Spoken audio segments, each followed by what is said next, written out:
I'm Corbett Wall with DV Auction, here with your feeder flash for Tuesday, October the 22nd, brought to you in part by Bromagem Commodities. I've talked about Bromagem Commodities in the past. My friend Candy Sullivan, she owns it. They've got an office there at the Bluegrass Stockyards, headquarters there in Lexington, Kentucky. Beautiful office there, but they can take care of your needs from wherever you're at. Candy's an old cattle order buyer. She's been around this business for a long time. If you're not sure what to do as far as hedging, just get a hold of her and she can help you out. Just tell her where you're at, kind of what you're thinking about doing. You want to protect yourself, she'll give you some options. You can get an account open with Bromagem, more affectionately known as Bromcom. You can get an account set up there. It's pretty easy, and she'll start taking care of you right away. If you're thinking maybe other parts of the year, other times you might want to do a little speculating, she seems to be on the right side of the market more often than not. So give them a call at Bromagem Commodities. You can also get in touch with her or find more information how to get a hold of them at BromagemCommodities.com. Calf supplies outweigh demand. I tell you guys all the time, and I tell you every year in the fall, that there's a week in there sometime in October where there's more calves than you can choke. The weather is spiking and dropping. We've got wide ranges in your temperature. There's a lot of disease going around. Trucks are hard to find. A lot of calves moving. And it's just that time of the year, guys. And as long as we continue to spring calve a lot more than we fall calve, we're going to continue to have this problem.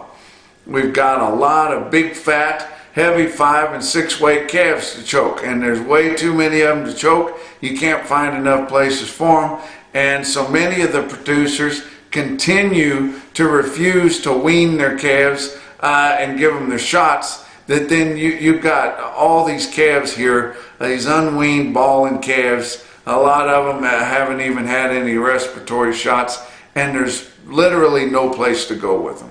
Nobody wants them. You know, they're having a hard enough time trying to keep the ones alive that have been preconditioned and have been through a health program and weaned for a long time. And there's just no market for these ballers.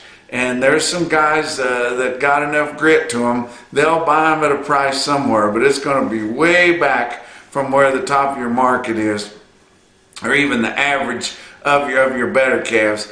And they'll take them and they'll add the value to them, and then they'll have something that they can make some money on. But it's a risk. That's why they call them high risk cattle. If you guys have had to drag many of them away, it's not much fun. But I am going to show you some things in this calf market.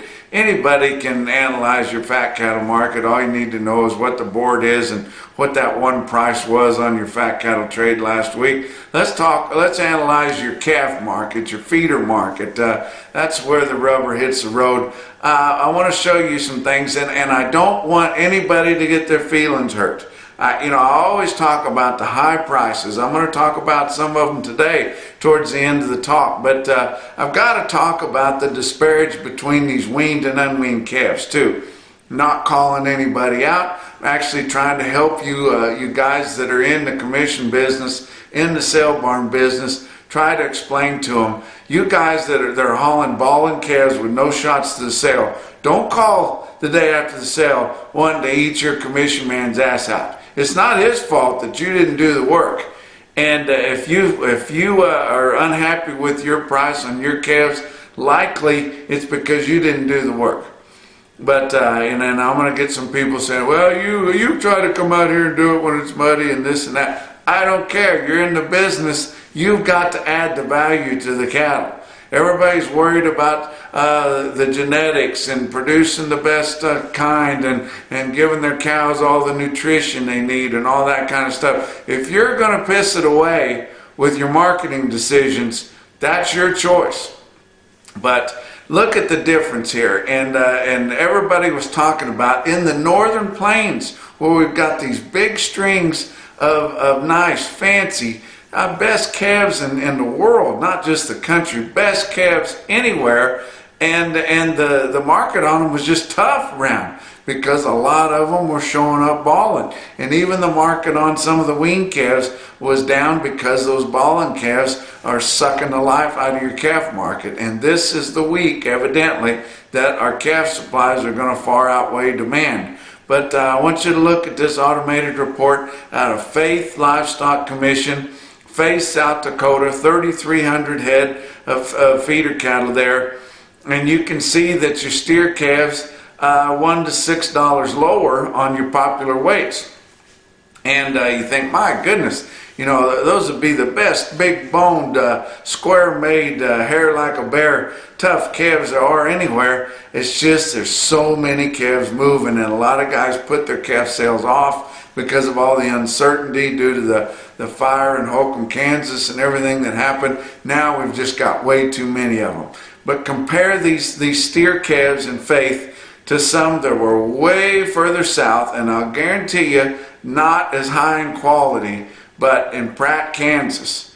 And you look there and you can see, let's look on your 4-weight calves. In Pratt, Kansas, 330 head of them, average 453 at 170, 174. At Faith, there was over 400, average 466 at 169.05. And you think, well, how could they be $2 or $3 cheaper there? In Faith, the calves are so much better. It's all about the wheat, guys. This wheat is going to be rank. We had timely moisture on the wheat, and it's just fantastic. On your 5-weight steer calves, 807 in Pratt at a special calf sale they had in Pratt. Normally their sales are always on Thursday, you know, but they did have a special calf sale this Monday. The 5-weights there average 553 at 158.38. Up in Faith, just a few more in that 5-weight category, 844 head, average 551, very similar, 157.19, more than $1 cheaper on the weighted average, and they were lower compared to last week by more than $6. Just so many calves moving up in that northern plains. Yeah, it's going to cost you $5 or so to get those calves up in the northern plains down there, but I mean the quality of them and everything is just unbelievable.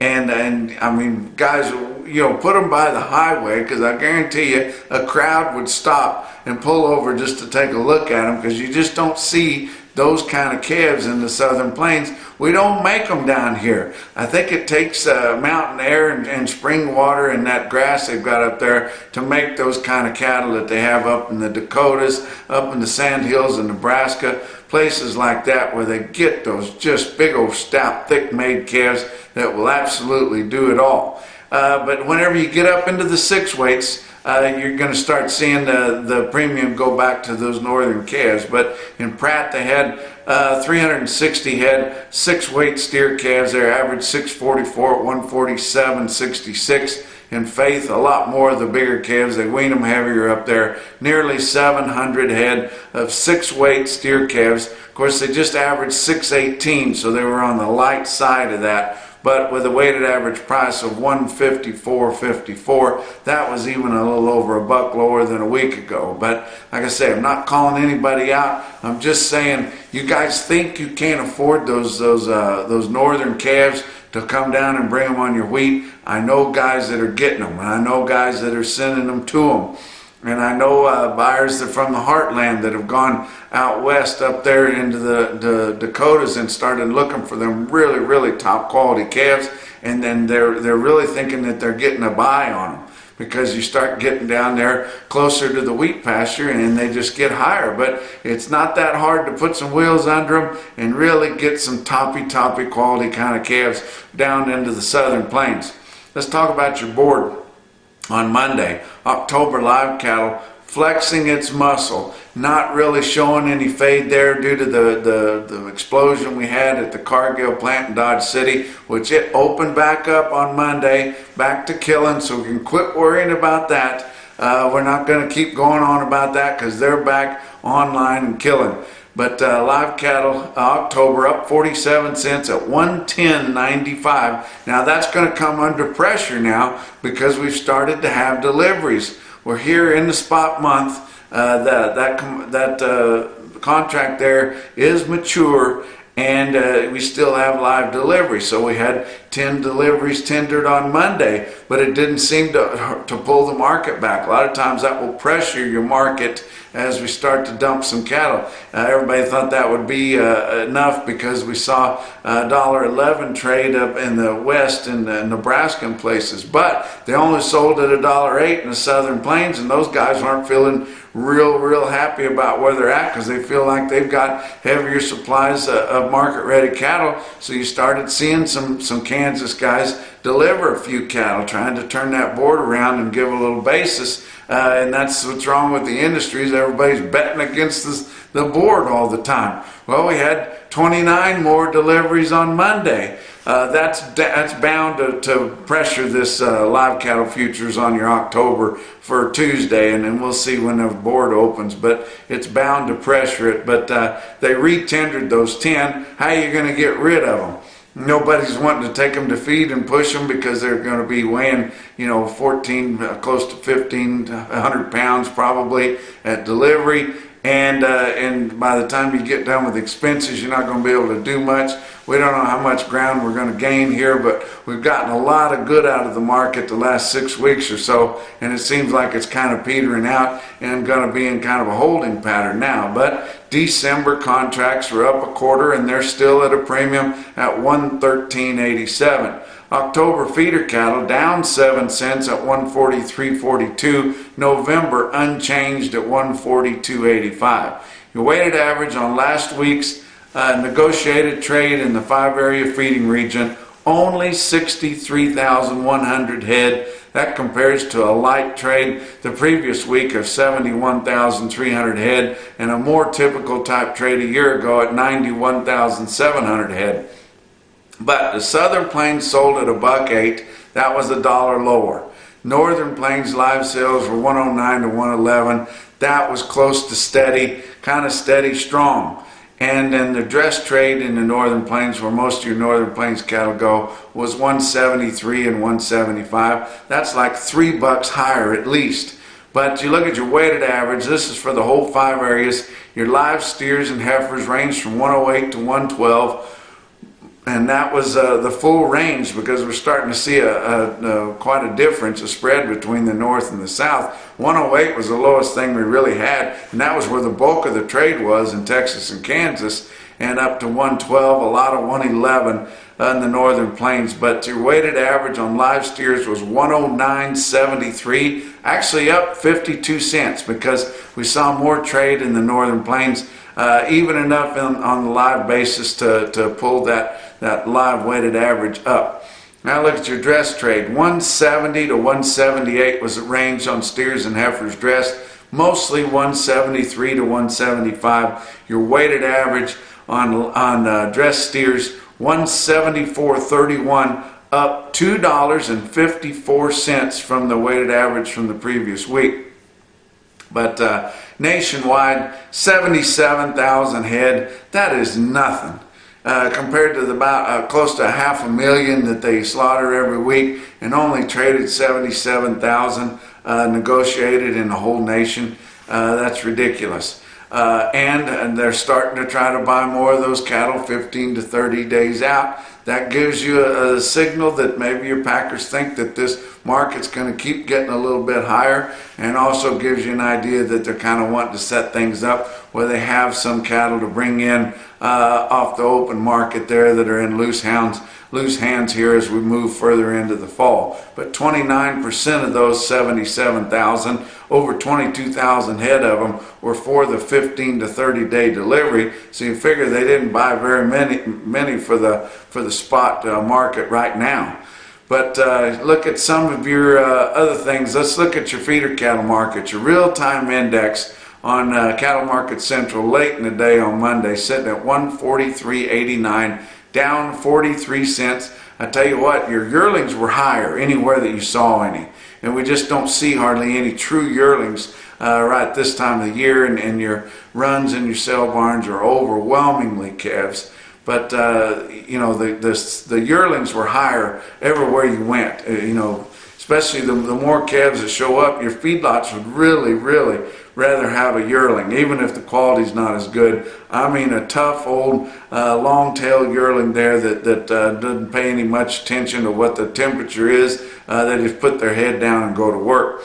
Oklahoma City, the Oklahoma National Stockyards, 10,500 head there. Your feeders, yearling feeders, steers and heifers, steady to $3 higher. But calves, uneven. Well, guess where the unevenness was? Your hard weaned calves that's had rounds of shots, they're selling steady to better. Your ballers don't have a bottom to them.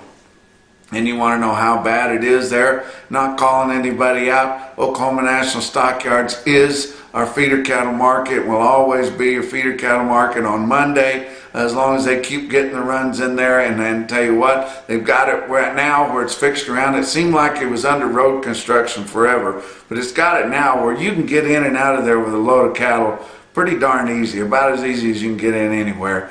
And I tell you what, Oklahoma City, look at there on a Monday, 10,500 head in the city. Weaned light 5-weight steers averaged in the mid 150s. That's kind of what they're bringing everywhere, guys. They don't bring much more than that up in the northern plains or in the Midwest or anywhere, but that's kind of what they're bringing in the mid 150s. I'm going to show you a pretty good jag of ballers that sold in Oklahoma City. Look on Cattle Market Central here, 63 head, not one or two here, not 63 head put together, a 63 head lot of 537 pound ballers bring $138. When all your other weaned steer calves in the light fives are averaging in the mid 150s. And somebody was ready to give that up because they didn't put the time in and put the work in to get them weaned and worked. Joplin Regional Stockyards, 5,700 head at Joplin. Yearling feeders there steady also. Didn't have a lot of them because they're going to get more calves. You start to get over in Missouri, and there's a lot more small producers, and there's a lot more of them that calve in the fall. And we're going to see a split, more kind of an even range of different weights when you start to get in Missouri there. But they've got all kinds. The calves were hard to sell there too. Same reason. Too many ballers on hand. Calves $3 to $7 lower in Joplin. But not necessarily your peewees. I tell you what, you've got so many options on your real small calves, and I call the peewee calves anything under 4.5, under 400 pounds. Look at this string of peewee calves in Joplin Regional Stockyards. 70 head of 358 pound little steers bring $195. That's pretty darn good right there. And it makes you wonder why you might want to do some fall calving there again. But let's go north of Joplin, up in the middle part of the state. Callaway Livestock Center. I'm going to start talking about Callaway Livestock Center a lot more because in the very short term here, probably by next week, we will be broadcasting Callaway Livestock Center, Kingdom City, Missouri. That's just east of Columbia, right there in the center part of the state.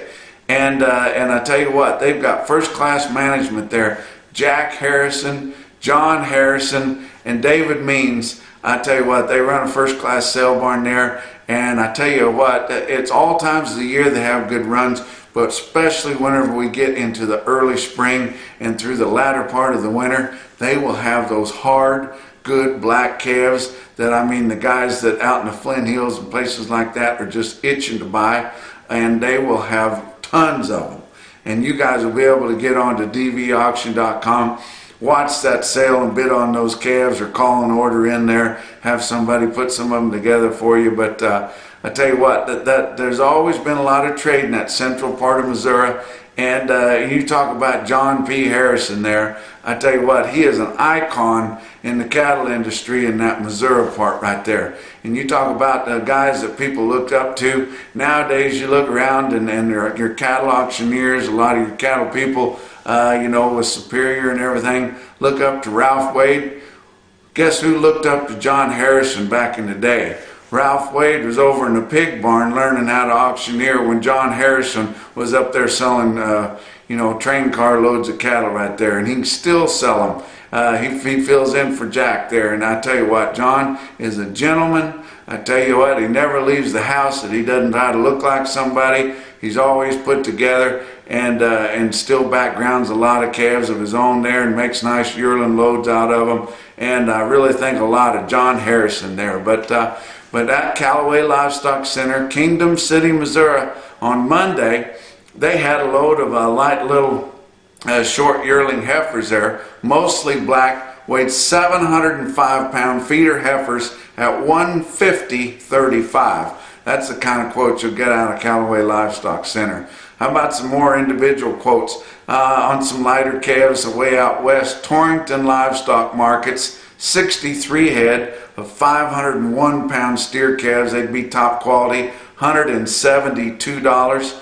Aberdeen Livestock Sales, that's the other barn, not Hub City, but the other barn out on the highway. Aberdeen Livestock Sales, Aberdeen, South Dakota, 57 head of nearly 900 pounders, 892-pound steers at 150.75. And it tickles me to death to give you the high quote of the day at a Gainesville livestock auction, Gainesville, Missouri. I mean, that's way down there in the sticks and the rocks, where the hoot owls mess with the chickens and the roosters don't care. Gainesville Livestock Auction, 84 head, and I guarantee you they was long tails or they wouldn't have brought this. 84 head of 605-pound steers, $172.50. That's your feeder flash for Tuesday.